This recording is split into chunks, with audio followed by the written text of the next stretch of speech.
Hello, my name is Mohammed Amin Ghorbani, and this is the voice of an Iranian. As you all know, last week on Friday, an Iranian scientist was assassinated. Dr. Fakhrizadeh, Iranian nuclear scientist and Deputy Minister of Defense. Today we are going to discuss the matter of the assassination of Dr. Fakhrizadeh, Iranian nuclear scientist, and why this incident happened in Tehran. Joining us, Mr. Shabbir Hassanally from Leicester, UK, political analyst and media activist. Hello, Mr. Shabbir, and welcome to the Voice of an Iranian. Thank you for having me. Okay, Mr. Shabbir, my first question is, what do the media outlets say about the assassination of Dr. Fakhrizadeh in the UK and in European countries, and who are they blaming? I think a lot of the, first of all, Bismillah ar-Rahman ar-Rahim, I think a lot of the media outlets over here, they are saying the standard things that you would expect the West and outlets that are close to the Zionists to say. They are using the same rhetoric that Shahid Mohsen Fakhrizadeh was responsible for Iran's nuclear weapons program, and this the same rhetoric that the Zionists have been saying for many, many years. In terms of blaming anyone, everyone in the media seems to be, or at least initially, was stopping short of formally pointing the finger at the Zionists. But as of late, they have started to say that, according to such and such person, it looks like the Israelis have the capability to do this. But at the same time, what you have to understand is when they point the finger to the Israelis, the way they frame the conversation is that, like we say in Farsi, Israel became majboor. It was obliged to do this, because if it didn't, then it will be killed. So they frame it in a negative way, but at the same time, there is a concern that Iran will respond, which of course it has every right to, and it should respond, because this is if something like this goes unanswered, then what happens is the people committing the crime, they keep doing it more and more and more. Just like with a criminal, if you let someone do the crime and then they don't get punished for it, then you have a problem, you have chaos. But by the same token, Iran's reply doesn't have to just be in a military way. It can reply in many different ways. And like I've said to other people, Iran is a nation of carpet weavers. Iranians make Persian carpets. Persian carpets take decades, years to make. So Iran has plenty of patience, and Iran will reply at a time and place of Iran's choosing, in a way that Iran and the leadership, of course, of Iran choose to reply. Mr. Shabbir, as you rightly pointed out, Benjamin Netanyahu named Dr. Fakhrizadeh on a TV show and said, quote, remember that name. And Iranian officials have pointed out Israel responsible for the attack and considered it as an act of war against Iran.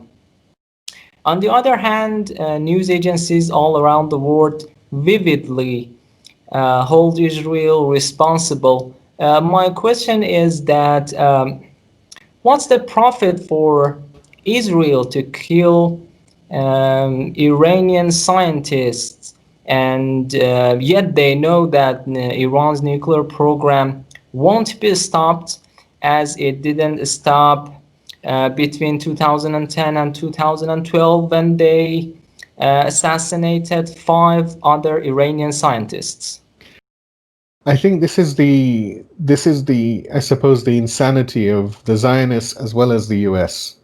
One of the things that they are desperate for Iran to do is to become dependent on them for technology, for energy, and they are scared and against Iran's advancement in technology. This is because they feel that they have a monopoly on technology. This is down to the fact that the West don't really understand history. If they understood history, look at Ibn Sina, who was the father of medicine, modern medicine. Where was he from? He wasn't from America. America was nothing then. Europe was nothing. Europe was in the Dark Ages. This is someone who came from Iran. Iran has a long history of technological resilience, technological advancement, just as a country. Leave the Islamic side for one moment. And they are terrified that if Iran continues this progress, then Iran will become ahead of them, even with all the sanctions. They know this. So, what they want to do, the underlying, and Pompeo has said this many times, Netanyahu has said this, and it's echoed when they say that we don't mind the Iranian people, we just have a problem with the government, or they call it regime. They don't want a system in Iran, this system of Wilayat al-Faqih, this system of Islamic revolution, because this system ensures and guarantees not just Iran's independence, but the independence of everyone who wants this line. And real independence, as in, they can talk to each other, they can collaborate, like, for example, Syria, Iraq, Iran, they collaborate, they work together, they help each other. But at the same time, it's not a case of, if for example, when Haj Qasem went to Iraq to help the Iraqis fight Daesh, it wasn't for interests. It wasn't like Haj Qasem didn't go there first negotiate, say, you have to pay me $1 million every day for me to do this. It was like, Habibi, you're in trouble, you have difficulty, we're ready to help. What do you need? And this is love. This is the brotherhood that Islam is about. This is what Quran teaches us. And because the West don't have this mentality and they are against this mentality, then you will see that they will move in this negative direction and they will try and force Iran to not be independent because they're scared that this independence drive, this reliance on yourself, this is something which is it's catchy, it's contagious. You now have, think about this. This is something which always amazes me. You have Ansarullah and the Houthi in Yemen. These are people that are they're occupied, they're under siege, they have problem. You even have our brothers in Gaza. They're all occupied, they're in difficulty, right? But they are not weak. They still fight back. And even with the greatest armies that the Zionists have and the Arab Zionists of so-called Saudi Arabia have, they've been unable to defeat them. They've hurt them, that's different, but they haven't been able to defeat them. So this is why the West wants Iran to bend the knee, to abandon its idea of independence, reliance on God, reliance on themselves, because they know that this ideology, this system, this nizam, is something which will end this terrorist regime of the West, this terrorist colonial oppression that the West has put on the rest of the world. And the West is actually a very small component of the world. It's a tiny proportion. If you look at the rest of the world, it's much bigger. And Iran has many, many more friends than it has enemies. Iran is friends with China. China is a good friend of Iran. Russia is a good friend of Iran. The South African countries are a good friend of Iran. South American countries, look at Venezuela. Iran went to Venezuela's aid when Venezuela was stuck. Iran is so many thousands of miles away from Venezuela, but it said, no, you are my friend, I will help you. A time will come when Venezuela will come and help us, help Iran. This is what brotherhood is like, the brotherhood of humanity. And this is what the enemy don't want. Yes, and Mr. Shabbir, as you said earlier, Iran has the right to respond back. How should Iran respond in return in order to prevent such terrorist attacks from happening again? To be fair, that's a difficult question because, some people might say that Iran should just bomb Israel, for example, or, for example, bomb Emirat or Saudi or whatever. I know some people have been saying this. And maybe that's one way. But at the end of the day, Iran needs to look at what will have the most strong impact. And that doesn't have to only be military. Like if you look at Haj Qasem, when Haj Qasem was made Shaheed, when he was martyred by the Americans in January, very soon after, there was a very, I think we can call it a very small reaction by Iran, where it destroyed very, very strategic targets in Ain al-Assad, even going through all of the security and the missile defense that America has at Ain al-Assad, which is one of its main bases. That attack is better than anything else, because first of all, it tells the enemy that, look, we're not someone you can push around. Our weapons are better than what you think because you've put us under sanctions. We've done our own research, we've done our own science, we've made our own equipments, and you know nothing about that equipment. And what we've sent you, this is only a small, small portion of what we have. So behave yourself. Don't play silly games. This is one. The second one is, I think, in terms of diplomatically, it's important for Iran to show backbone. One of the things that saddens me about Iran, especially the current government right now, is the lack of backbone. The constant, if you like, tasbih of JCPOA, JCPOA, JCPOA. JCPOA, okay, fine. Yes, it was Iran needed to remove the sanctions, and that's another discussion which I'll come to in a moment. But JCPOA was a deal done when Iran was under pressure. Iran came to JCPOA from a position of weakness, not a position of strength. Even though some say that it was a position of strength, a position of strength is when you don't have to come. A position of strength is when the enemy comes to you, not you go to them. When you go to them, you're always going to be weak because you need them. Because of that, Iran gave too many concessions in JCPOA. Like, why is it that Israel, which is over there, which has got 400, 500 nuclear weapons, bombs, why does it not have to come into the NPT or into the overview of IAEA? Why is it Iran, which doesn't have nuclear weapons, which everyone knows is not interested in making nuclear weapons, why does Iran have to have all of this very, very strong oversight and everything? No. So I think what the Majlis has done and said that, no, this is going to reduce. This is very important. This is a very important message. And I think they need to go further. They need to tell the world that, look, America in 2018 left this JCPOA. Europe, you have not been doing your duty. When JCPOA was first signed in 2015, in July 2015, I've been following it for a long time, even before it was signed. The moment it was signed, the UN lifted some sanctions, yes. The next day, Obama added those same sanctions, but only from America's perspective. But because America controls the economy of the world in many places, those sanctions were still there. Iran wasn't able to come back into the SWIFT system. It was still very difficult to sell things to Iran, buy things from Iran, and especially Western things. And it didn't really make a great deal of difference. And this is what makes me angry at the reformist factions in Iran that keep talking about that it was a win-win or a good deal or everything. It was not. It was a horrible deal. You know, I don't agree with Trump on many things, but when he says JCPOA was a bad deal, I agree with him. It was a very bad deal for Iran. It was a very bad deal. Because at the end of the day, look, anyone who knows anything about America, when after the second revolution, as Imam Khomeini called it, of the taking of the U.S. embassy after the Awail Inqilab, after the beginning of revolution, there was something called the Algiers Accords, which was signed between Iran and America and a few other countries.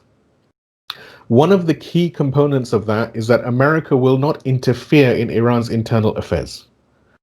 And as long as that was accepted, the deal was signed, the embassy was released, the people were released, khalas. What happened? The ink wasn't dry on the Algiers Accords, and America started interfering by way of Munafiqin Khalq, by Tudeh, by other groups. And all of these groups began to do terrorist activities.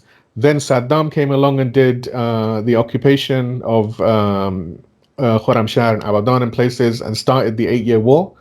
This was all at the behest of America.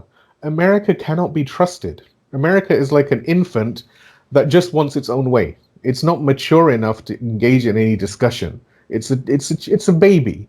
You don't sit down and reason with a baby. You give the baby a toy and say, Yallah, sit over there and be a good boy. And if the baby gets too noisy, you say, hey, you behave.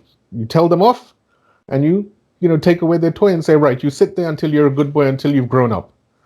So you can't really have a deal with someone like America. And while technically this was a deal between the P5 plus one, what has 4 plus 1 done to help Iran? When the sanctions by America were added, did Europe sit down and complain that, oh, America, you've added these sanctions, this is not in good faith? No, they didn't do anything. They sat down and said, well, it's America's right, they have their right to do whatever they want, whatever.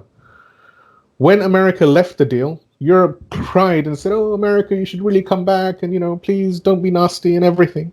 But ultimately, what did they do? They made up this stupid thing called Instex, which did nothing. Not one transaction has gone through Instex. It's a joke. Whereas if Europe really had the will, and if it wanted to be honorable and honor its agreement, it would say to America, America, you go to hell. We have signed a deal with Iran. We are not going to betray that deal. We are going to work with Iran. We're going to help. They didn't. So when you get treated like this in an agreement, then that agreement is dead. It's not a valid agreement. It's like me, buying a house from someone and that person saying, well, yeah, you've bought my house, but I'm not leaving. My family, me, everyone, you can have the garage, you can have the car park. That's your house. What is this? This is not fair. So the reformist camp and anyone else in Iran, even outside Iran, who keeps saying that JCPOA needs to continue and we will go back to to everything. Yes, it can continue if every point in JCPOA is actually come to and 100% implemented by the other side. And Iran shouldn't worry about implementing its side until the other side have implemented, because now for 5 years Iran has been doing its duty. It's been adhering to it. 15 reports from IAEA have said that Iran is fully in compliance. Yet the rest of the world is not in compliance. So until the rest of the world decide they want to be in compliance, Iran should say, sorry, we're not in compliance with inspectors, ya Allah, go. When you become in compliance, okay, then we talk, no problem. If Iran does anything else, if Iran acts weak, as unfortunately I've heard from President Rouhani's speech where he said he's against the decision of the Majlis because he says By this is Majlis, against you mean Parliament, right? by Parliament. Yes. This is a mistake by Mr. Rouhani, because actually, first of all, he has to do what Parliament says. He has a duty, and even when the Assembly of Experts and the Guardian Council came and said the same thing, he has no choice. He has to listen, but he also needs to understand that diplomacy has many different ways. Diplomacy from weakness will never achieve your goal. Diplomacy always has to be from strength. And Iran is much stronger, much wiser. I mean, Iran, come on, Iran has got 8,000 years of history. Even before Islam, no one has really managed to fully occupy Iran. They've tried, but they've never fully managed to. Only time Iran has been in trouble is when it's had corrupt leadership. That's the only problem that Iran has had. But even when you had corrupt leadership, like Shah, for example, the people were still getting on with it, and they were opposing the negative ideas of Shah. And many people, of course, we know before the revolution, many people were killed and put in jail, even Imam Khamenei and many others. Imam Khomeini's son, said Mustafa, he was killed by Saddam and by Shah and people in America. So Iran is a country of revolutionaries, a country of brave people.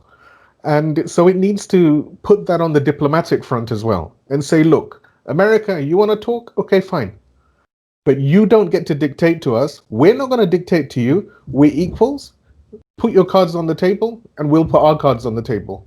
And then we decide. But no, our weapons program, this is not for debate. This is because during Difa Muqaddas, during the 8-year war, when we needed weapons, no one was selling us weapons. You were giving all of your weapons to Saddam. Our people were dying. So now we have our own weapons program, our own defense systems, everything. We are not giving that up. No way, not a chance. Nuclear power, we have the right, like any other country, to make nuclear power. So, this lie that the Israelis are telling you of nuclear weapons, we can't have nuclear weapons because we are an Islamic society. We are governed by Islam. Imam Khamenei, who is the leader, the supreme leader, he has said it's forbidden to use nuclear weapons and to stockpile nuclear weapons. He said it in black and white. So we're not after nuclear weapons. The Israelis know. The Israelis know that Iran is not after nuclear weapons. They know very well. America knows as well. This is, like I said earlier, this is all designed to make Iran bend the knee, to bow down, and Iran needs to be strong and not allow this to succeed. Yes. Speaking of the JCPOA agreement, is there any possibilities that Joe Biden will go back to the agreement and lift the sanctions? No. In one word, no. I'll tell you why. Joe Biden has already said that he's ready to come back to the agreement, but he needs to renegotiate it. And the agreement needs to cover Iran's ballistic missile program, its quote support for terrorism, and all of this. Now, no, a renegotiation is not going to happen. If he wants to come back and be honorable, okay, that's nice, that's sweet. Come back, the existing agreement is still there. Abide by everything that America and the world has committed to. Remove all of the sanctions, let Iran be, able to trade, able to do whatever it needs to do, and you don't interfere in Iran. And then we can talk, maybe we can think about looking at another agreement at some point, if necessary. But America needs to realize that Iran's nuclear energy program is peaceful. Everyone in the world knows this. And Iran's ballistic weapons program, its defense program, this is not up for negotiation. Just like is America's defense program up for negotiation? Is Israel's defense program up for negotiation? No. So if theirs is not up for negotiation, then why is Iran's? And on that point, if America and Israel's nuclear programs are not up for negotiation and not up for any deal, then sorry, but America does not own Iran, that it decides whether Iran can do something or not. Iran is independent, Iran is strong. And frankly speaking, America is a country that's less than 300 years old. And 253 of those years, it's been at war. It's a country of psychopaths. It's a country of crazy people. That's how they can elect someone crazy like Trump, who actually I think is better than Biden. Biden is more, how would you say in Farsi? I think we say like marmulak. He's more nasty. He'll give you a nice face and be very kind like Obama, but he will stab you in the back a million times, and you will say, "Oh, he's so lovely." This is the danger. Trump, he was like raw. He was like a crazy person, and everyone knew he was a crazy person. And we knew he was pro-Zionist fully. Biden is actually more Zionist than Trump, much more. And Kamala Harris, even more so. So, in terms of, and I said this, I wrote this, back in 2015 when the deal happened. The deal was stillborn because the moment it was signed, first it was a bad deal, but let's say that, okay, fine, it's been signed, right? It was stillborn because the moment it was signed, the UN removed their sanctions, they did their bit, but America added new sanctions of the same type, which rendered the UN sanctions removal irrelevant. So at that point, there was a complete show of no good faith. There was bad faith shown by America. When you have that, it's a stillborn agreement. It's dead. So like I said, to many people that, for people, look, I know Mr. Zarif and people personally, and I love them. They're my brothers. But all of these people, I really wish if I could come to Iran, I would take some sweets, some shirini, give it to them, and tell them, look, we love you. We'll sit down, we'll recite some Quran, we'll do a Fatiha like a prayer for the dead JCPOA, and yallah, move on. Let's do better things. Let's not worry about America and Europe. America and Europe are nothing. So what I'm saying is, look, Mr. Zarif, Mr. Rouhani, all of these people, they're lovely people. We love them. They're our brothers.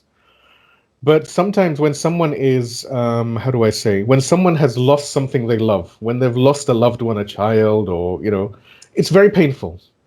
So I wish I was in Iran. I would go to them with a bowl of sweets and some biscuits and, something like this.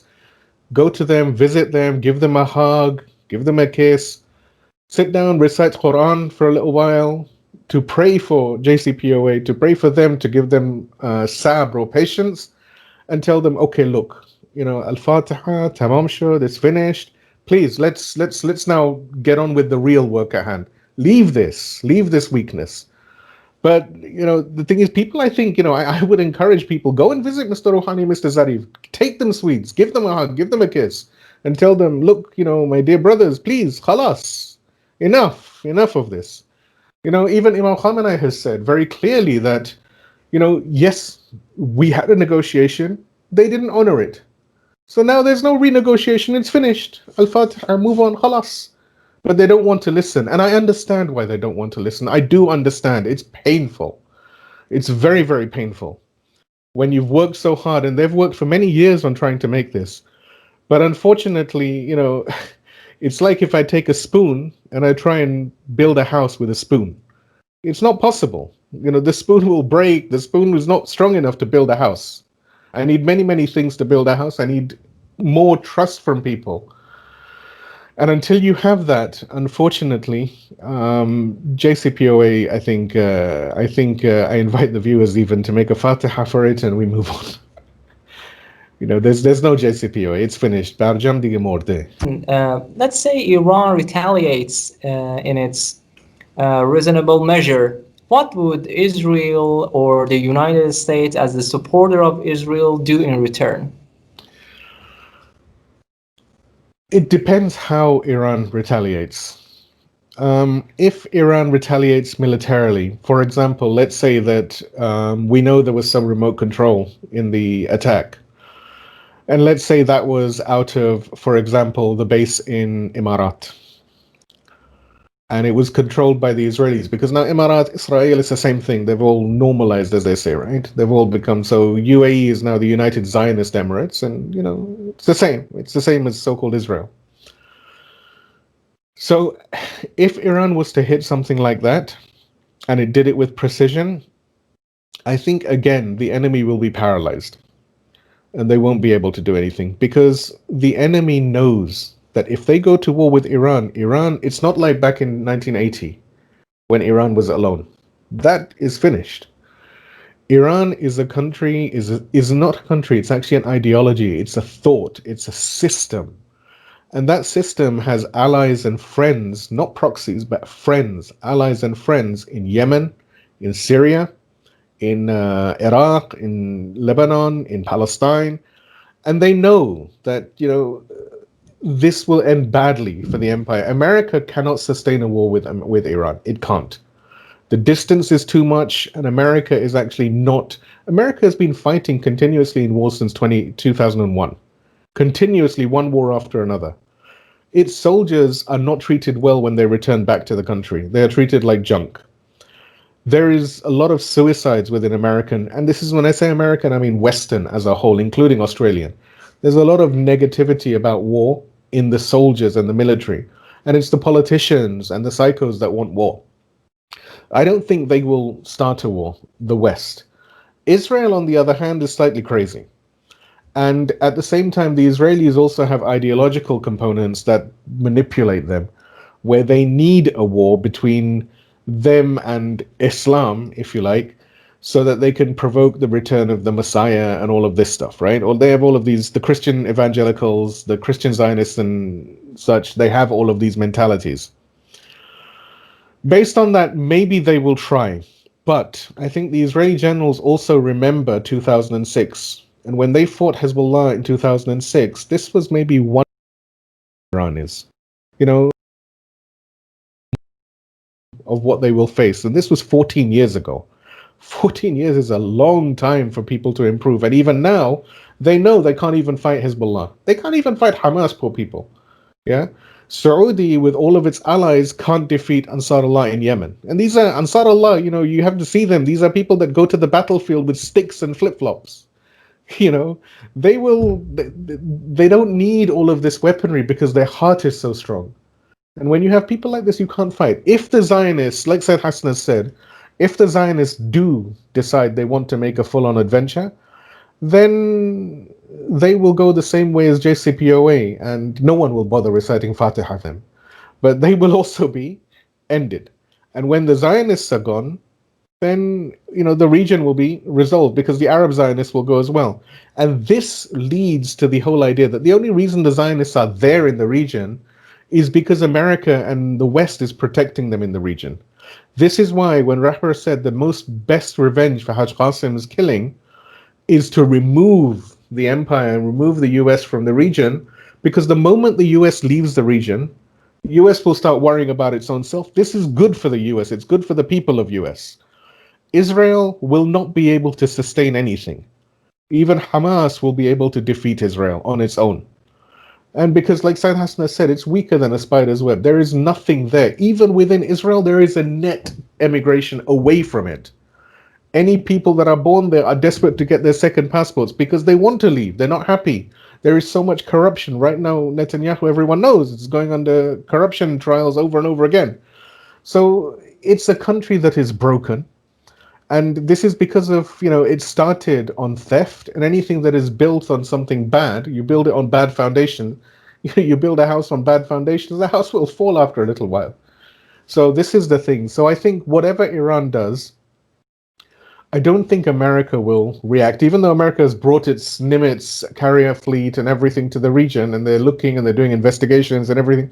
America knows that if it tries to go against Iran, I mean, General Salami has said, even Haj Qasim had said, that, don't, please, just don't do this. This is going to end badly for you. Because, I mean, from my perspective, if the Persian Gulf was to increase in size by the size of the United Zionist Emirates, which is not a bad thing. We need more space in Khalij Fars in the Persian Gulf to go through. And places like Emirat and Bahrain, they will be the places that get hit more, and Arabistan and Saudi, right? So those entities will be cleansed of all the rubbish. So it's good for us, right? For America, it's very bad because if it loses its bases in Bahrain, in Emirat, hatta in Qatar, and Saudi, it's finished. What will it do? How will its people go back to get their guns and everything? Israel is too far. It won't help. Even Turkey, if it wants to help America, which I don't think it will, it can't. Egypt has its own problems.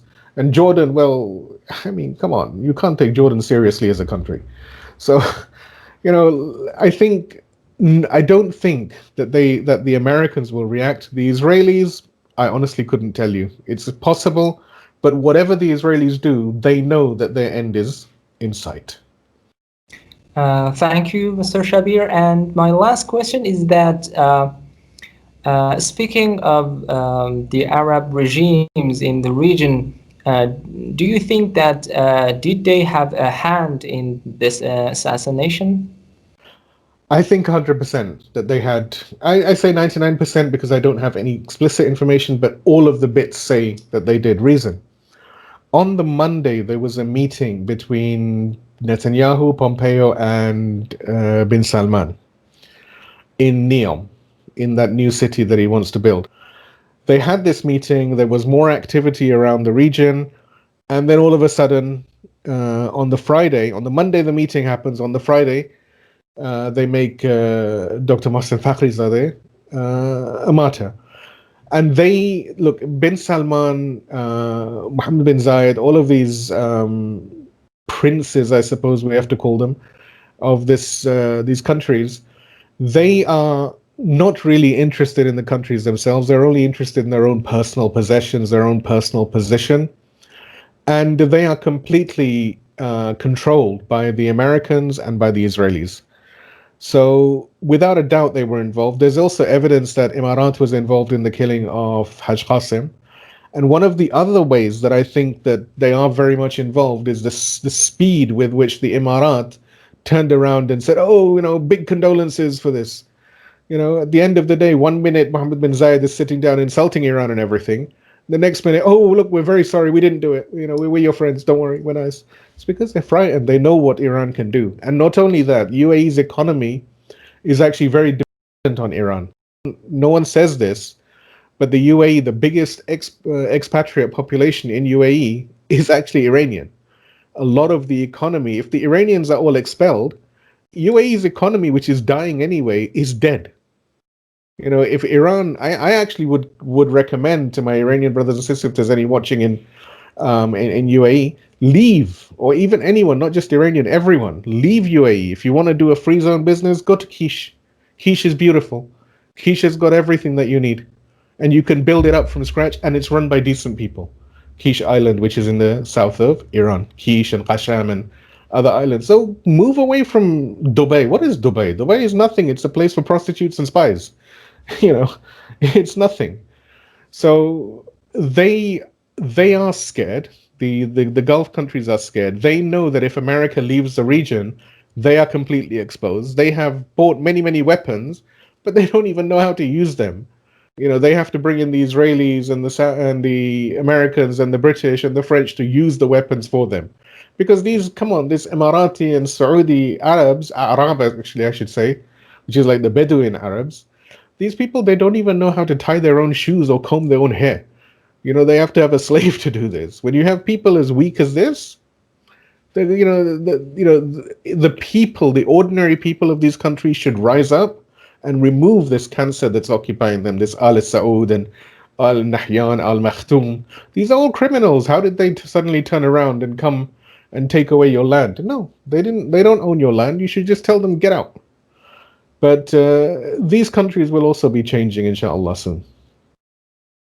Thank you, Mr. Shabbir. Is there anything you'd like to add? No, I'm fine, but I really recommend people take Shirini to Mr. Rouhani and Mr. Zarif. Please take them Shirini, give them a hug, recite Quran, tell them, Khalli this JCPOA, please leave this. Do something proper now. Thank you, Mr. Shabbir Hassanally, political analyst and media activist from Leicester, England. Thank you for joining us. Have a great time and goodbye. Thank you very much.